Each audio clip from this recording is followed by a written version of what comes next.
Assalamualaikum warahmatullahi wabarakatuh. Saya Cutrisca Arista dari Bioteknologi Universitas Al-Azhar Indonesia 2018. Bioteknologi. Di sini kita sama-sama belajar ya. Jadi bioteknologi itu pengertiannya adalah semua teknik yang bisa digunakan untuk mengimprovisasi genetik atau mengeksploitasi sistem makhluk hidup yang lebih berguna untuk manusia. Jadi bioteknologi itu adalah kumpulan dari biologi, kimia, dan teknik.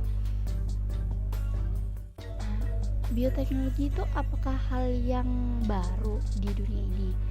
Enggak ya teman-teman. Jadi bioteknologi itu adalah prehistorik dari beberapa mikroorganisme yang bisa digunakan untuk proses fermentasi.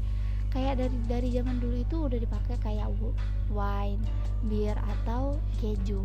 Tapi bioteknologi sekarang atau bioteknologi modern itu biasanya lebih kayak berdasarkan pengetahuan yang lebih baik dari organisme atau dari alat-alat yang lebih baik lagi daripada sebelumnya produk. Jadi masalah sekarang ini di dunia ini adalah pertumbuhan populasi yang tidak menentu, terus beberapa penyakit yang tidak bisa bermunculan, belum ada obatnya, terus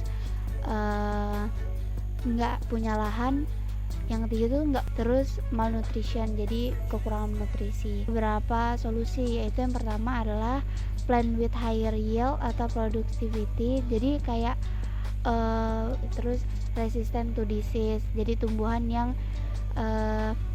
resisten terhadap penyakit dan menambahkan beberapa nutrisi lebih banyak lagi di tumbuhan.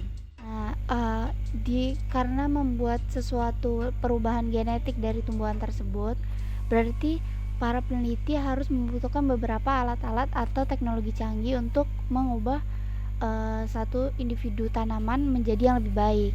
Jadi untuk yang sekarang ini, tantangan yang sekarang ini, bioteknologi menggunakan beberapa alat seperti in vitro culture, genomic analysis atau genomic manipulatif.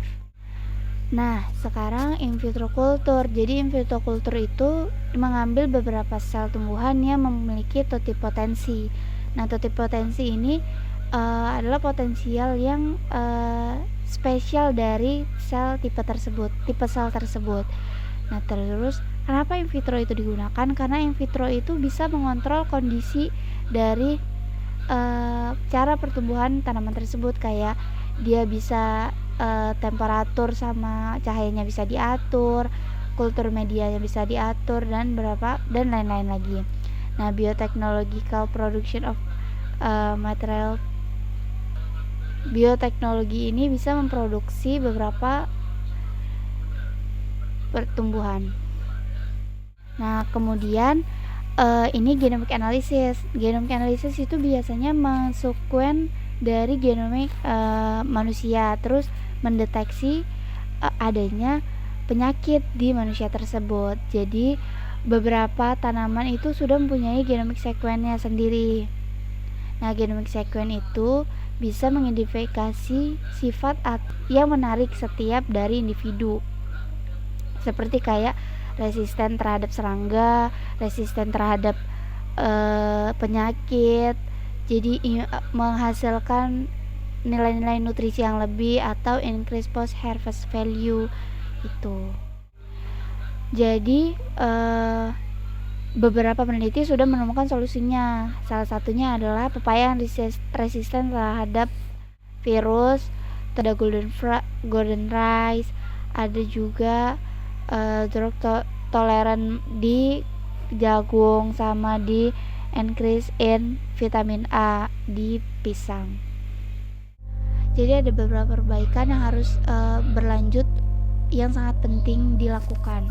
Walaupun bioteknologi sudah mempunyai solusinya, tapi tetap aja ini jadi kayak suatu yang urgensi yang harus dilakukan, yang sangat dibutuhkan, seperti varietas baru yang ketahanannya tahan terhadap efek samping dari lingkungan. Jadi hasilnya itu bisa jadi peningkatan productivity, profitability sama sustainable yang juga bisa didapatkan secara instan, seperti kayak nitrogen use efisiensi, dia lebih efisien digunakan, terus toleran terhadap lingkungan, dia nggak stres, bisa salinity atau drug, terus resisten terhadap serangga dan penyakit, terus dia mempunyai nutrisi yang banyak dan higher yield. Jadi ada 4 tumbuhan yang paling banyak di transgenik, seperti kayak kapas itu adalah 13%, canola itu 55%, jagung 31%, sama kacang kedelai 50%. Yang lainnya tuh kayak alfalfa, sugar beet, pepaya. Karena semakin majunya bioteknologi, jadi telah banyak dilakukan bioteknologi baru seperti indoor farming. Terus ada tumbuhan propagasi di luar angkasa supaya dia tetap dalam kondisi segar.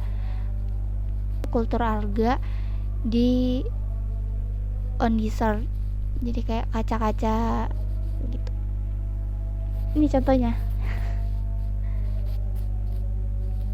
Terus ada ocean farming. Nah, terus dari bioteknologi crop ini bisa menghasilkan lahan-lahan yang dapat menghasilkan maksimalitas dari produktivitasnya, bisa menjamin keamanan makanan, terus bisa menambah pola makan dari konsumsinya, dan bisa mengurangi resiko kesehatan. Jadi the potential of plant is limitless. Oke, dadah, sekian dari saya, terima kasih.